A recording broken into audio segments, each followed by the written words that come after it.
everyone. Let's have a nice and productive day. The kids at the school call me Miss M because they can't pronounce Mazie. My name is Tequila Mazie, and I am here today to assist. Stevens Elementary was originally built in 1909, but the current location of the building was rebuilt in 2001.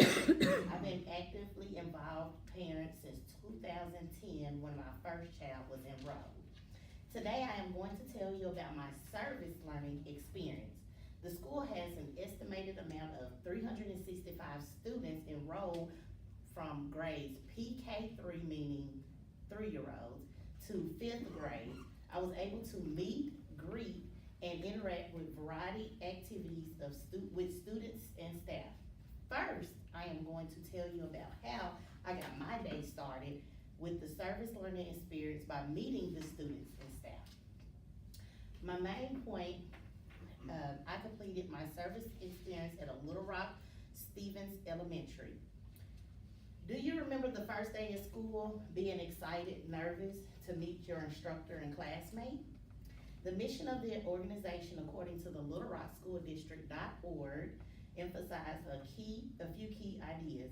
As the state largest school district, the Little Rock School District has resources to meet the needs of individual students, whether your child thrives in a gifted and talented learning environment or has special needs.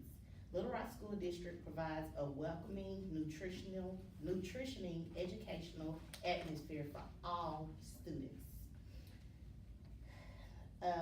The people was from 3-year-old all the way to 12 from the grade range, but then the adults, they varied in ages. And the place was located at 3700 West 18th Street in Little Rock, Arkansas, 72204. It's a wide and long building. You kind of already know what the school looked like, but once you go in there, it has bright lights and the grade levels are broken up by colors. Kindergarten has orange, first grade has blue, and going forward. The task that I had was to assist the staff with the students in any other needs. I was able to help the teachers by reading to the kids and helping with math and reading assignments. I was able to watch the children during recess and lunch with the lunch aides while the teachers are relieved to go to lunch or have a break. I was able to help the office staff by filing papers, making copies, and delivering forms to students to take home. Next, I would like to analyze my experience. Do you remember going to school and looking forward to going to lunch or recess? I did. I can remember playing jump rope with my friends while my ponytail hang with bows bouncing up and down as I jumped.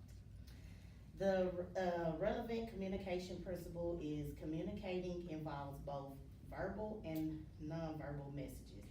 The definition, according to the UALR Survivor Guide 2019, is all behavior have symbolic potentials that includes the word we speak as well as our vocal and non-vocal nonverbal communications. As an example from my service that illustrates the principle, when I read to the students, I was able to change my voice to fit the characters in the story and make sound as well as facial expressions.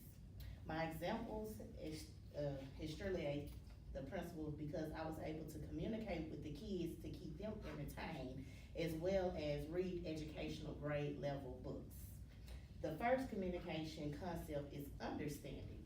The definition, according to Adler, Rodman, and Dupree 2017 textbook source, is the act of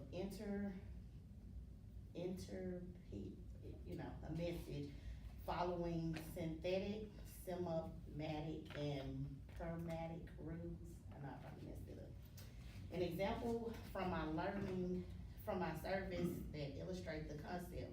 When helping the students with the class assignments, I had to get an understanding of the material because I haven't been in elementary in so long, so I didn't understand it.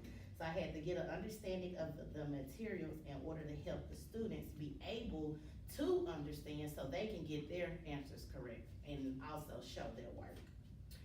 My example illustrates the definition because in order for me to explain the ways to solve the problems, I had to get an understanding of the steps of the problem solving. Because we can't just go to Google and write the answer, because that's what I do.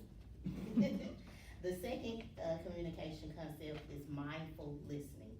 The definition according to the textbook is being fully present with people, paying close attention to their gestures, manners, and silence, as well as what they say. An example, when working around children, they may cry to express they're hurt or hungry. Bouncing around to express that they may need to go to the restroom. I have to be mindful of my settings to know what the signals mean. When dealing with kids' personal information, I have to be careful and listen to the instructions given so I won't cross-foul with other students while I'm fouling their work. My example illustrates the definition because I am able to be mindful listener and be able to understand the instructions needed to work with so many children. Now that I am able to help volunteer improve my communication by the communication concept and the ethical implications. My point 3. Have you ever had a long day of listening, learning, and playing, then looking at the clock and seeing if it's time to go home yet? Well, as a student and as an adult, I can relate. One of the communication concepts that I use to improve my communication will be social distance. The definition according to the textbook is one of the Hall 4 distance zone, ranging from 4 feet to 12. I chose this because with helping with children, I have to make sure that they are accountable for it at all times. Because if I lose somebody's child, I'll be on channel 4, 7, 11, and 16. So I can use this concept to improve my communication, getting the important information to guide me with the instructions needed to have a successful day with the children and students. An ethical implication I could use to improve my community would be trustworthiness. The definition according to the UALR Survival Guide 2019 is the degree to which the accuracy of our ideas and to share information can be used by others to make decisions, maintaining the trust needed for a healthy community.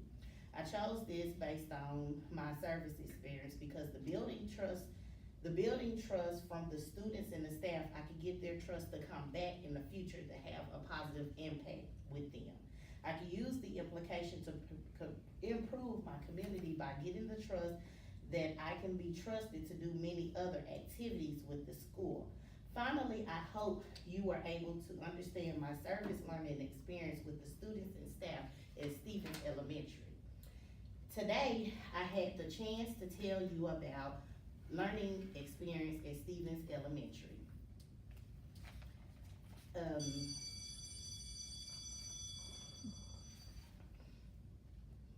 I appreciate being able to work with the students and staff at Stevens Elementary by meeting, greeting, and also interacting with many students, activities with the staff as well as the students.